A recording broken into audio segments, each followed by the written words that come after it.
Hey, everybody, this is Carter, and welcome to this episode of Making It Up, the conversation series where I sit down and chat with other writers and find out what their deal is. So before we start, a few notes. My Unbound Writer company is taking off, and there's one retreat left this year. If you are interested in just an immersion coaching program and writing retreat taking place in Boulder, Colorado in mid-October, please go to my website, unboundwriter.com, and check that out. It's 2.5 days, and it is so much fun. We're limiting it just to 8 people. So check it out. And while you're on the Unbound Writer website, you can check out my one-on-one coaching services. And we are so close to launching our first online classes. In fact, by the time this episode releases, they might already be up. I'm going to start with 3 classes that I'm teaching, and then I'm going to be having other authors bring in their own teachings as well. So exciting stuff happening at unboundwriter.com. So today on the show, I had Victoria Helen Stone.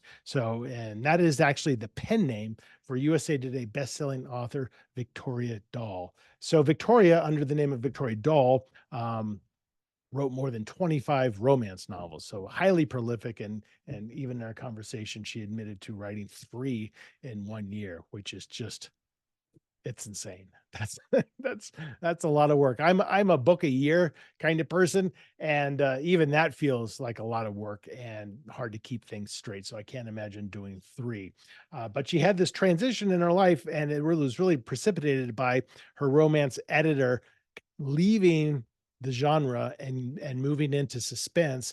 And kind of over the course of a few years, that editor kind of kept reaching out to Victoria saying, "Hey, would you ever like to try something in the suspense realm?" And Victoria kind of put it off, and finally did it, and ended up loving it. So now she is about to launch her 9th suspense novel, Follow Her Down, which is out, I believe, in June of this year.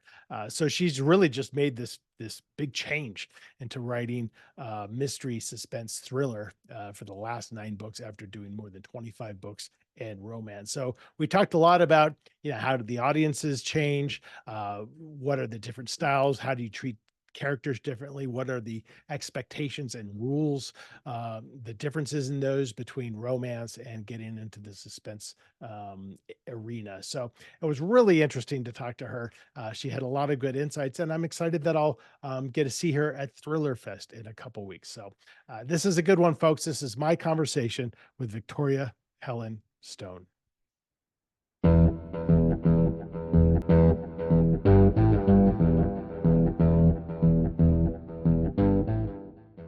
You are also in the Rocky Mountain region, right? I'm in the what region? Rocky Mountain region? Yeah, I am in Utah, Park City, Utah. Oh, okay. Where the Sundance Film Festival happens every year. So Yep. I drove out. I'm in Colorado. I'm outside of Boulder. So I saw that you live in Erie, is that right? Erie, Colorado. Yep. And I lived in Broomfield for about a year. Oh, very close by. What were you doing out in Colorado? I am from the Midwest, and my husband is from California. We met online over 25 years ago, when it probably close to 30 now, back when it was like backslash, command. Right. You met in an AOL chat room. Anyway, we started dating, and he didn't want to move to Oklahoma, and I didn't want to move to California. So we chose Colorado and met in the middle and moved to Broomfield. Got it. So you were born and raised in the Midwest, though? I was, yes. I lived in Minnesota until I was 10. And then we moved to Dallas, which was quite a culture shock. Big city. That's right. And then after that, I lived in Tulsa. Okay, got it. And so did you grow up with siblings? Yeah, I have a very strange family, actually. I like strange families. I want to hear all about the strange family. My family's from an extremely tiny town on the border of South Dakota, 2,000 people. Oh, wow. My mom got married in high school and had 4 kids with her first husband, and then got divorced, and she married my dad who then left before I was born. So I was the only child from that marriage, and all of my other siblings were half siblings.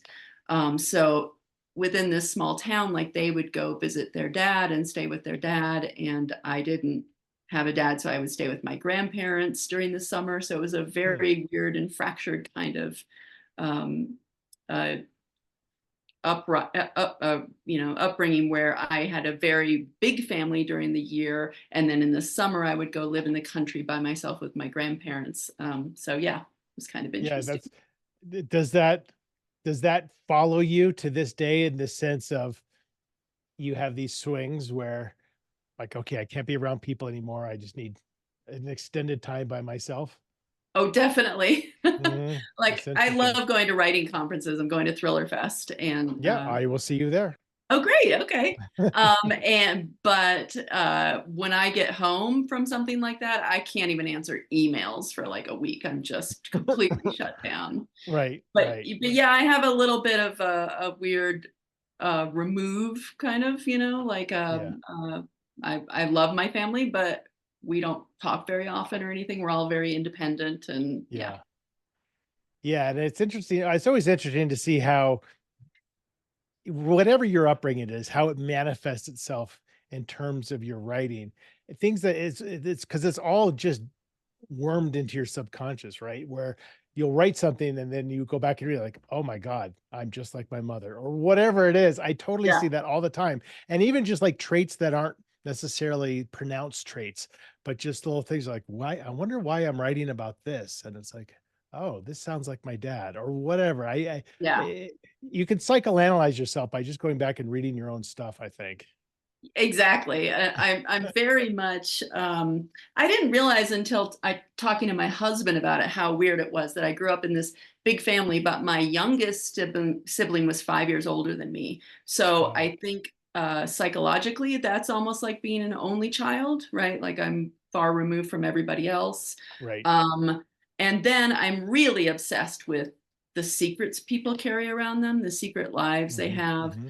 Um, and in reality things don't even make sense. I was from a very small town of 2,000 people, and yet later on it was almost like I was a secret baby. Like people sort of forgot about me. The marriage was Hmm. very quick and over. um, and when I went to I knew my grandparents, my dad's parents, but I didn't know my dad. um, Hmm. he took off and didn't really reappear in my life. So when I showed up at my paternal grandfather's funeral in this little tiny town, people were asking me, "How do you know Roy?" And I would say, "Oh, I'm his grandchild." And they Hmm. would just like, you could see them trying to make the connections in their head. Right. Were you adopted? Like what? Yeah. And then my dad was there with his wife and his three daughters, my half siblings, who I'd never met. And I was getting very weird vibes, and I couldn't figure it out. Like the oldest daughter was 16 and she was like glaring at me and just whatever, I'm Hmm. just here to pay respects to my grandfather. And she ended up getting my phone number and calling me a few months later, and to reveal that my dad had never told them about me. So at So our the grand funeral was the first time they learned that you were a person. Yes. So at their grandfather's Wow. funeral, he had to pull them aside and say, "Oh, by the way, that woman over there is my daughter," you know. What a what a weird scene. Like, It- and so emotionally intense as well. yes, and just I didn't know what was going on, so the vibes were just very weird because I walked up and sat with the in the family pews, you know. Right, right, right. Because vibes are hard to read at a funeral anyway, right? That's right. Wow. I mean, but you're right. And it's interesting reading about your career, after having uh written over a couple dozen books that, kind of a transition into kind of this dark thriller space, which is Mhm. where I live. Um, but it's all about secrets, Yeah. and they don't have to be far-fetched secrets. What's so fascinating is just the study of human nature in the sense of obviously everybody has secrets, but just that it doesn't take much, because even the most boring person has something really interesting about them, but they Yes. rarely, and that's for me, that's the best challenge. Like, so if I'm at a cocktail party and I, because I abhor small talk, if I can kind of have a little bit of connection, I will immediately start asking them very personal Yes. questions because it's interesting. And Yes. people want to talk about it, but they're scared to. And unearthing that through writing, it's fascinating, I think. What Mhm. is your is it was that kind of one of the reasons you started shifting over to writing something a little bit different than what you were used to? I had written, I think I've written 29 romances. That was my first part of my publishing career. And I had an editor who had moved out of romance. And she asked me for a couple of years, would you write something for me? You could do this. Maybe you could try suspense. And I just kept saying no. Like, it's very hard to step out of something you know how to do, right? And you're You're good at good it. at, right, Yeah. totally. And you know all the ins and outs, you know all the players, you know all the people in the field. So I said no and no again and again. And then we finally met in person and she said, look, you can do whatever you want, because I said I wouldn't want to write a suspense that didn't have any like sex or romance in it. I think that's a very vital part of people's lives. Right. And she said, fine, try it. So it was scary and it took a while to come up with a story and go back and forth. And then she offered me a 2-book contract. And I was like, can I just do a 1-book contract? I don't know if I have any other ideas. Right, right, and just So a note for the listeners, it's usually the other way around. It's usually the author saying, "I want a 2-book contract." They're not trying to talk them down from a 2 to a 1. not usually. That's a good problem to have, Victoria. But she said, you'll be fine. You'll be able to think of another story. And I did. And now this Follow Her Down is my 9th suspense. So Yeah, it's impressive, and but you're right, like, romance and sex is always there, and it also speaks to what, like you said, what you're good at. I mean, I feel like I write very few sex scenes, just because I don't get the sense that it's my forte. Um, but when I do, it's like violence, right? It's got to be absolutely meaningful and it's got to be propelling the story, yeah. and it can't just be there to be there. Because you don't talk about many parts of person's everyday life because they don't propel the story. So it's gotta make sense. And then I think very much the same thing with violence, because I think violence tends to get very overused very easily in Yeah. thrillers where you get a little bit numb to it. And when I read sex or violence, I want it to be real and I want it to be meaningful and I want to have consequences. What are the consequences of that? Yes. And that's the most exciting part because the consequences are profound usually. Well, and that's actually one of the foundational stones of romance is that, not that everybody follows it, but you can throw as many sex scenes into a book as you want, but they really start to get boring Right. unless they are revealing things, vulnerabilities and conflicts about the characters and getting them to a different place in the story where either there's trust built or there's, trust that's broken or some trauma comes up that makes you push the other person away. So in romance you really get good at like not just throwing a sex scene in but having it move the story forward. So Yeah, I mean, and that makes sense because you could reveal so much about somebody through those acts. And but you also have to have enough of the character develop where yeah. we care about, their decisions that they're making. And then sometimes it's difficult. I mean, that's what I think about, again, going back to violence. Like, sometimes you might have a character that's just so two-dimensional, you don't you don't care if they get shot in the kneecaps. So that's like, Yeah, why? I actually I've always loved romance and horror novels, like from an inappropriately young age. Right. Those were always my two go-to genres, and really they're two They're sides of the so same coin, they're you so know? linked. Yeah, Yes. totally. It's like there's a primal urge to A, The visceral survive, experience. Yep. yes, Right, right, and B, to like hook up and mate. Not for everyone, but it's one of the, right, on the big triangle, it's way down, right, the bottom. Yeah. right on that Maslow's hierarchy of needs. They are in both in there somewhere. Yes, and for suspense and horror, and obviously the appeal is you understand what the appeal is. It's this visceral survival. But with romance too, it's one of the first questions you ask a couple at a dinner party. How did you two meet? Mhm. People want that story. Right. Um, and that's all romance is, right? Is like, how did these two people, or three, whatever, it Right. connect? It's so funny. And I remember talking to my buddy David Bell once, who's a thriller novelist.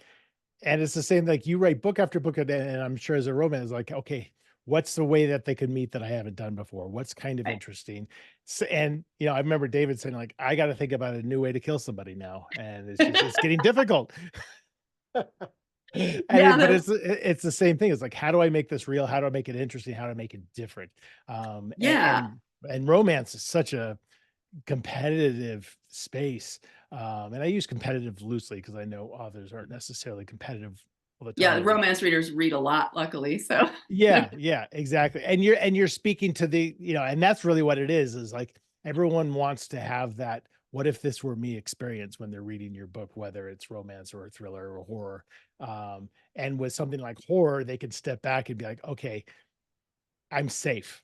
And right. with romance, they're in a way they're like, oh, damn it, I wish it were me. I wish I were having Well, this experience.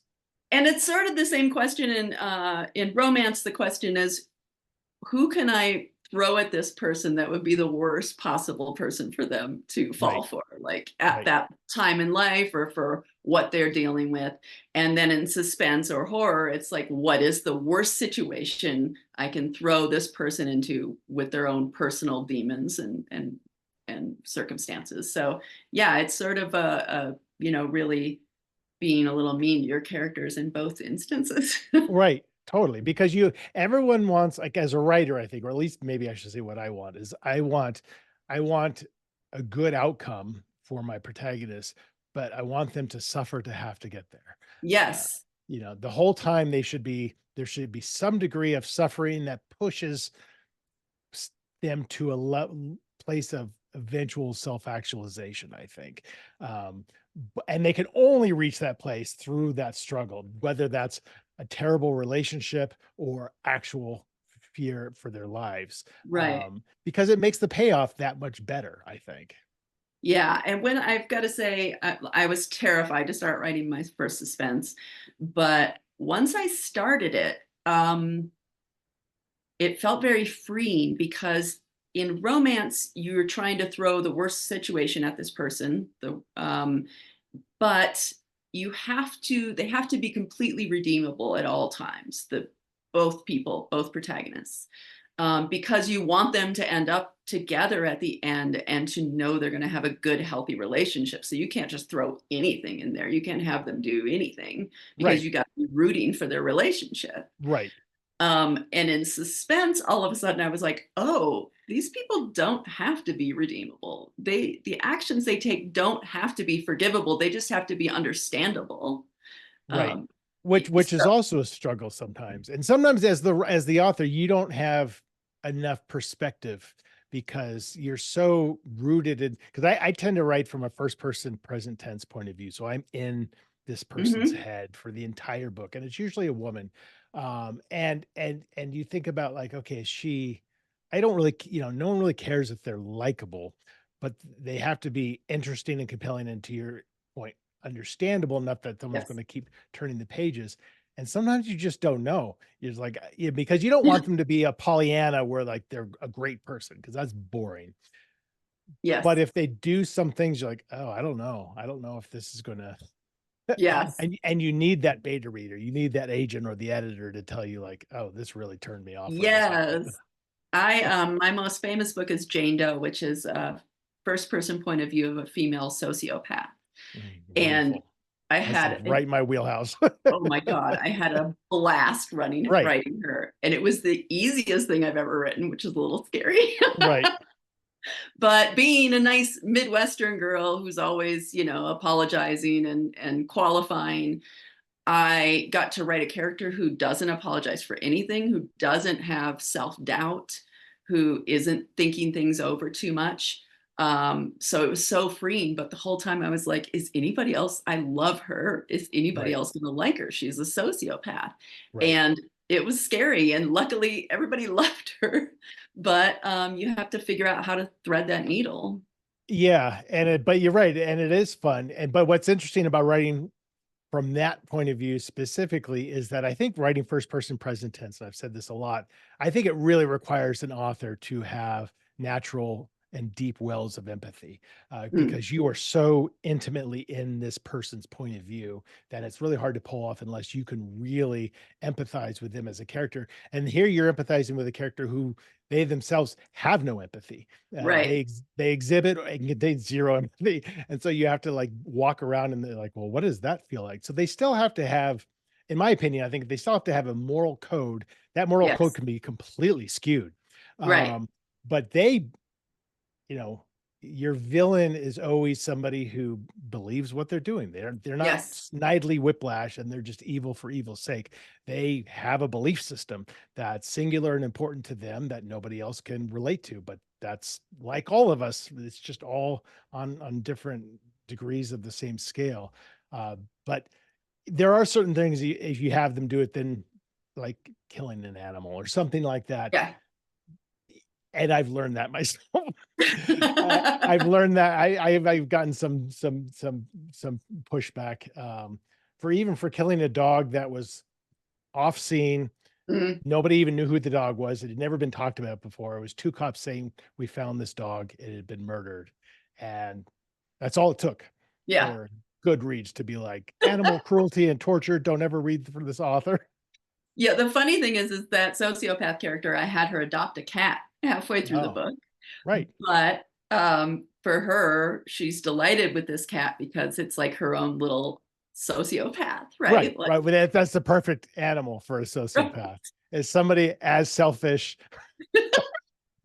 and removed, like, Right, right, and aloof. Have you found, I'm curious because you know, you've been so prolific in romance, and then and I don't know if you're still writing romance, but obviously your ninth suspense novel coming out, that's a it's not a major shift, but it's a shift, and it's and under a different name.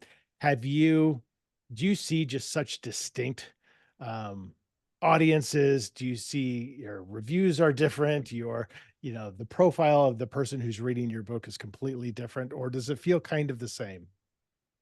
Yeah, I would say, not a ton of my romance audience follow me to, suspense, Yeah. um, and it's a different I have to say it's a different community that I still feel like I'm very much just starting out in.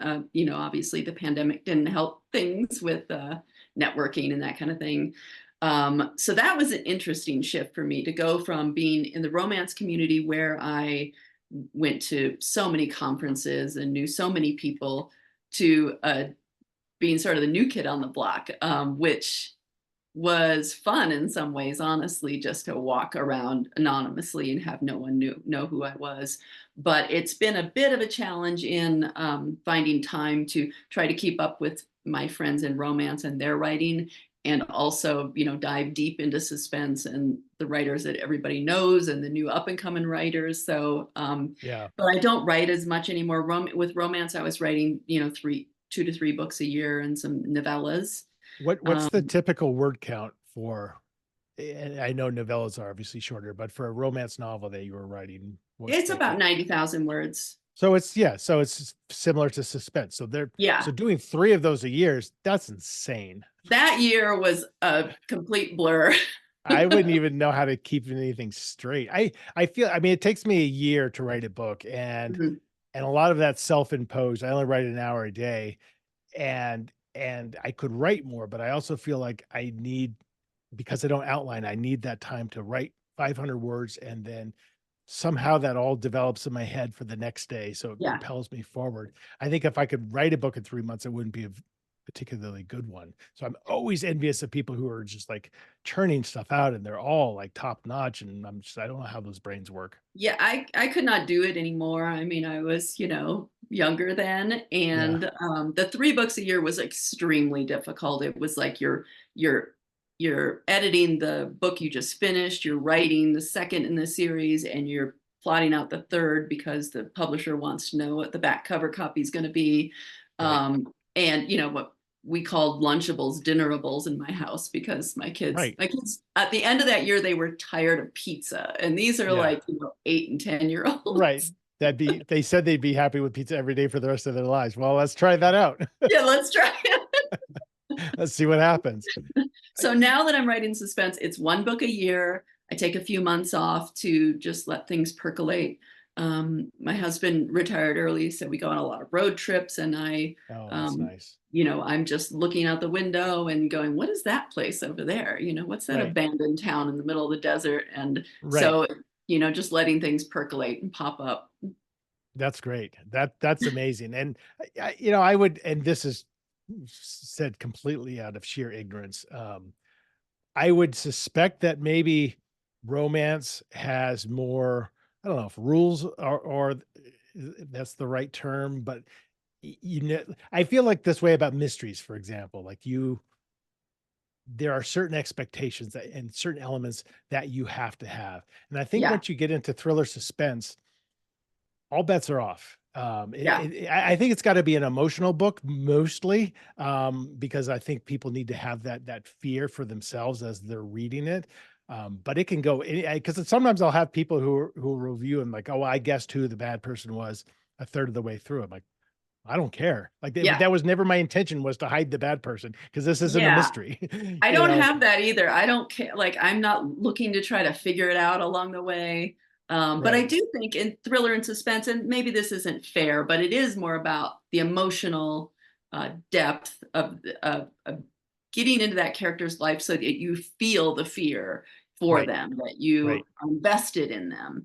And sometimes with mysteries, to me, it's more about, this cast of 10 characters and the clues along the way, which right. is And less the about emotional. procedure of them Yeah, going exactly. through, right. Which is less Totally. about emotional investment. But I'm like you, I don't care if I figure it out. I'm not trying to figure it out. I want to know who this person is and how this is affecting them. Totally. And it's funny. I started probably from my third published book. I kind of shifted to writing from a female point of view, um, simply because I was tired of hearing from my friends that the protagonist sounded like me. Like I hated that. So, and it was totally freeing. So you get the question every now and then, well, how do you write from a fully different POV? And you start to realize with a suspense thriller, you're not in a situation, you're rarely in a situation where you're thinking, well, what would a woman do? What would a man do? You're Mhm. thinking about what would this human being do who's now confronted with this really like life altering slash potentially ending conflict. And then Yeah, all boils down to just visceral human nature. And yeah, that's what I love. I love just getting to like, what are you going to do now? yeah, Because every decision you make now has massive consequences, and you got to choose the right one, or yeah. the least worst one. Well, and Uh, like you said, you don't work from an outline. I prefer not to, but my publisher wants to approve the story before I, right, get the go ahead. So I right, have to write it down, and oftentimes I'm relieved when I'm in the middle, when I'm at 30,000 words and I forgot where I was going with this. But I do really rely on writing and getting to know these people to find out how they would react. So the right. outline is just guidance. Yeah, And yeah. then once I really get to know them, and as a matter of fact, I really write from a character level. I have so much backstory in my head before I ever Hmm. start writing, Hmm. that never makes it onto the page. But I feel like I know these people, and Right, I've only written a plot-based story a couple of times. But the book that I'm thinking of that was completely plot-based, like that we're going to do this and this and this. I wasn't even sure I felt like I knew those characters that well at the end of right, the book. So right. I really love diving deep and getting to know them before and while I'm writing. Totally. And it's always a challenge about like because they are so fully developed in your head, sometimes you make the assumption that you've conveyed all of that That's and you true. haven't at all. And it's so interesting when they make a decision. They're like, well, why would they make that decision? Like, oh, well, you didn't know that they used to be in the Marine Corps, and that's why they like, no, we didn't know. And I mean, it's funny, like my characters, I have books where I never once describe my characters. Like they just because Yes. I love the idea that the reader's like, this is what they look like. And I'm Well, and to like, me, that's not an amazing. important part of who they are. So, Right, right, unless it's pertinent to the story, but I right. really am not very good at descriptions of characters because for Yeah. me, it's all about personality. Yeah, and I think descriptions of anything Like I describe very little because I'm like, unless, like you said, unless it's pertinent, but there's Yeah. nothing worse than I'm reading suspense and I have 3 paragraphs about an azalea tree. Like Yes. this azalea tree better play a major role somehow because you are slowing me down and taking me out of the story. Well, and Just call it a sometimes I read tree. people's descriptions and I'm like, oh my God, it's so good. I should add some more of that to my book. And then once I start writing, it's not going to happen. It's It's just who you are. It's funny. I've had scenes where I specifically remember the scene I was writing where the character was looking into their own backyard of this mansion that they just bought. And it's just amazing that they bought this mansion, like they won the lottery. And I'm like, I wanted to really describe this backyard and Mhm. all the different plants. And I'm sitting there, I'm like, this is really hard. I think some people just have such a great talent for describing things. That And I'm like, visual sort of right, imagine. and I'm like then I'm thinking like, this dude wouldn't even know what types of trees they are, so why am I describing them in full detail? It's not in his knowledge, he has no idea. That's You know, right. he sees trees in a lawn because you can get caught up, like, why would the character know such an intimate description of something that, like, how would they know that? You know, Right. And so sometimes, and again, this isn't like, oftentimes I'm admiring, like, oh, maybe I should put some of that in my books. But sometimes somebody's in a, place they've lived their entire lives and they are describing this kind of tree. And I'm thinking, why would they be describing this in their head? You right, know, right, it, right, they wouldn't be. I'm much more of a it's the fan, and tree here. it's also just easier just to write propulsively, write with an economy of words. And I get Yes. that feedback too. They're like, you write with such an economy of words. I'm like, yeah, that's part of just how I write because I'm an Mhm. idiot mostly. But it also really helps with the pacing when you're just like, and if you could take us, I love editing and you take a long sentence, you're like, how can I remove half of the words in this sentence? Mhm. But not just removing them, replacing them with words that have been distilled to a more potent essence. And so now in like 3 words, you're describing something better than what it was in 10 words. Yeah. That to me is like such a thrill because it's all of a sudden you have this like really, really powerful prose that, but it takes a while. It takes a while to get there. Well, and the funny thing is, since I came from romance, my developmental editor often has to press me when there's an intense situation, some sort of, life endangering situation, that my characters very much go into. Let's put it this way: when I'm in a dangerous situation or an intense situation, I'm down to the basics. Like, do this, do this, do this. There's not a lot of thought. This is an emergency. Let's deal with it. Right. So when I'm writing, that's how my characters, address it. And my editor is often trying to pull out, well, what is she feeling right now? Like, is she scared? What's going on? Because for me, it's very hard in a situation like that, an intense situation, to start dealing with what somebody's emotions are, because I sort of go into shutdown mode at that point. Totally, and I think that's fair, and if you all of a sudden start I mean, I think that's a tough situation because if the character starts saying, "I'm scared," that's gonna be probably self-evident, Yeah. and then you get into the, okay, well, how are the what is their body doing, Yes. to convey their fear? And then after a while, you're like, "How many times can I describe somebody who stopped breathing? I forgot I wasn't How breathing, many goosebumps can there right, my be? palms are sweaty, heat flushes my face." Like, I That's have said this right. 1,000 times. Yeah, I You get paranoid about that too. And I get really paranoid when somebody says they binged like 6 of my books. And I'm right. thinking, oh my God, what kind of repeated phrases are they running It's across? embarrassing, but you get away with it because you pick up on so much more stuff than your reader does. Yeah. I mean, it never ceases to amaze, and maybe they just don't care as much, and or, nor should they. Yeah. My I can't favorite is listen to when my own audiobooks. It's a oh, horror show to me. Just like, why did I write that sentence right. that way? I've never gone back and read any of my books. Yes. I've I'm just never the listened to same. any of my audiobooks. And it's funny if I'm being asked to do a reading, then I'm like, okay, let me look what I can read. And like, okay, it's got to be 5 minutes. So I love this passage. So let me cut it down. And I start realizing I'm like, why didn't I just write it like this to Yeah. begin with? Like, And why did I use the word shiver 3 times in so 5 many pages? times I use the word shiver. Like we get it. I know, I know. That's and this is, after obviously rounds with your editor, rounds with your copy editor who are looking Yes. for echoes and all those kinds of things. And all that stuff is still in there. And you're like, all right, well, that's why I don't go back and look at it.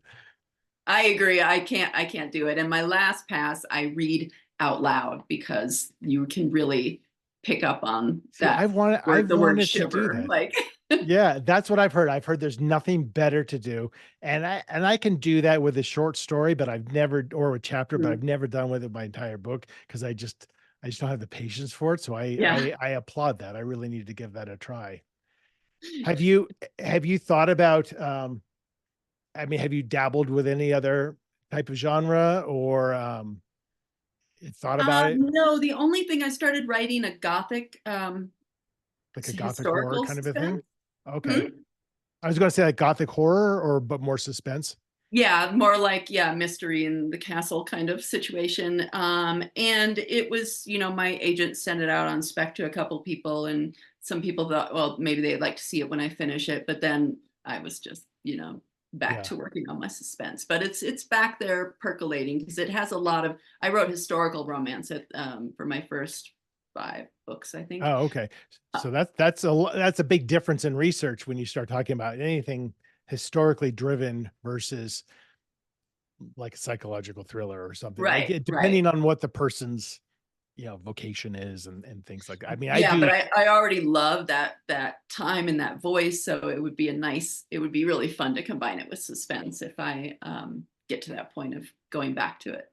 Yeah. And it's hard to hold things in your head, isn't it? Because Yeah, you think about something and then all of a sudden you have another idea, you're like that excites me more. And whatever you choose that's the next year of your life. It's not yeah, it's not like you're going to do one thing one week and one thing the next week. It's a long-term commitment unless you're writing multiple books at once, which yeah, I can't do. I'm just yeah. not. I can't do it anymore. I don't even try. But I think I love historical horror, so I think Yeah, that's a really fun thing to put your characters in, where they can't make a phone call and call the police if something has gone wrong. I just totally. love that. Yep, totally. My last two, the book I'm writing now and the one that just came out are both set in the 80s. And a lot of it's just nostalgia for me, but it's also Mhm. that's just it. And one was a road trip. So I'm like, when you're on a road trip and you're alone and you're lost in the woods, you're lost in the woods. Yes, I And love that because yeah, there's and your so many Thomas Brother map circumstances. only gets you so far. Well, there's also so many circumstances now where like you can resolve this entire story with a text to somebody. I know. I know. It's just, not to go off on too much of a tangent, but it's such a cultural shift. I was watching, my kids are home from college, and just the other night we were watching a movie set in it was made in 1998, and it's basically a teenage, my parents are away, let's have a big party kind of a thing. So Mhm. they're showing like 50 kids all in this room, and I'm like, look at that. Nobody's on their phone. There's not like but it was And weird no looking. Like, pictures. yeah, right. There's like the prom queen is sitting there on the couch by herself, just sipping on a bottle of water. I'm like, that would be her phone. Yeah, that would be.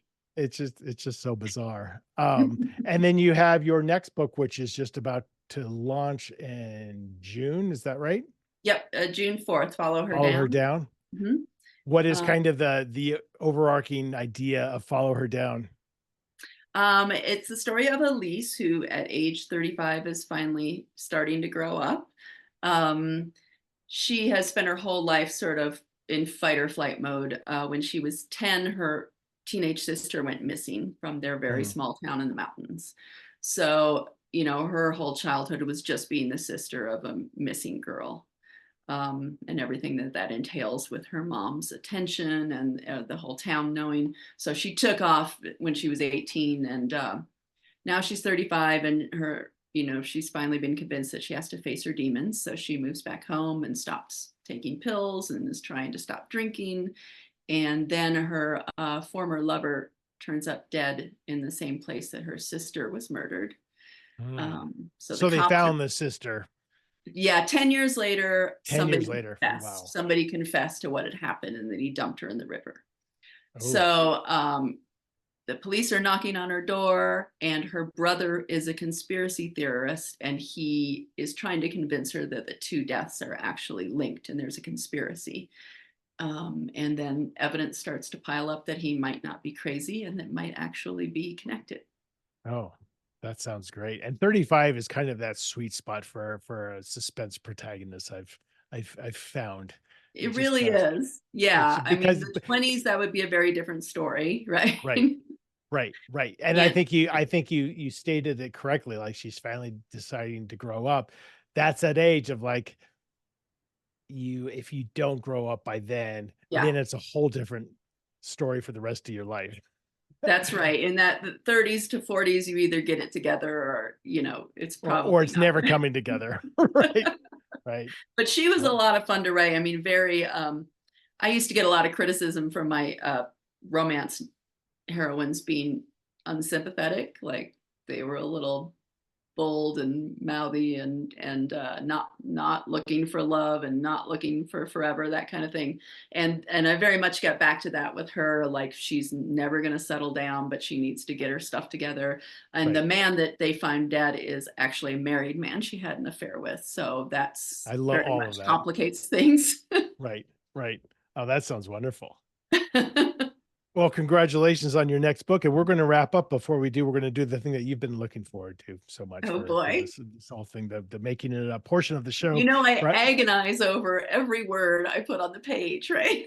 It's such an interesting exercise because everybody's different. I Mhm. have to do it every time, and I get nervous every time, Okay, good. Okay. even though it's such a short thing.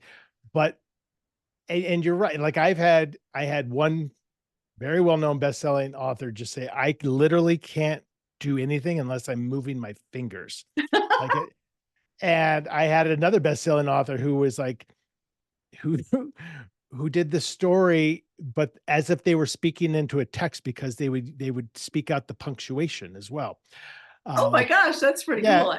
yeah, but I think it was just instinct. Yeah. So, but it's always a shit show, so it'll be fine. But I've chosen 3 books at random off my bookshelf. You're going to choose one of those books. We're going to choose a random page and a random sentence. I'm going to read that sentence, and then that'll be the first sentence in maybe a 2-minute long short story. So I'll read that sentence, and then you can give me the next 1 or 2 sentences, whatever you feel comfortable with.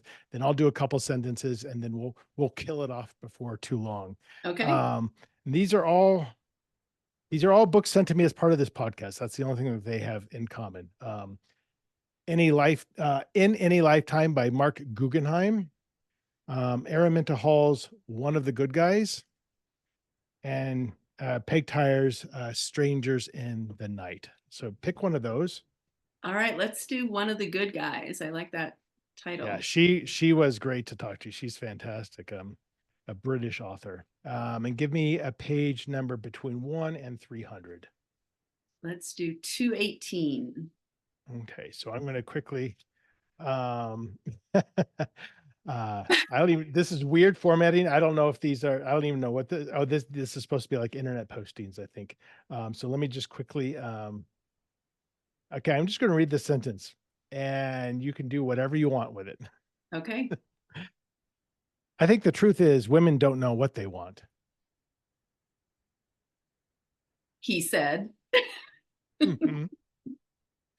um, she looked at him across the table, already ready to end this first date. That's guy number 10, she thought, lamenting how terrible the dating sites had treated her.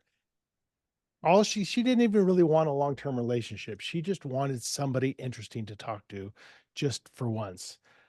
So before she decided to give up on him entirely with nothing left to lose, she decided to ask him something she's never asked anyone before. Have you ever met a serial killer? He laughed. She knew he would. He was already a little drunk, being 3 drinks in, but she just held her gaze. She was good at doing that until he finally stopped laughing and said, "Am I talking to one now?" She'd had a few drinks herself, and knowing at this point that she was never going to see him again, she leaned a little closer and said, "No, not me, but my father."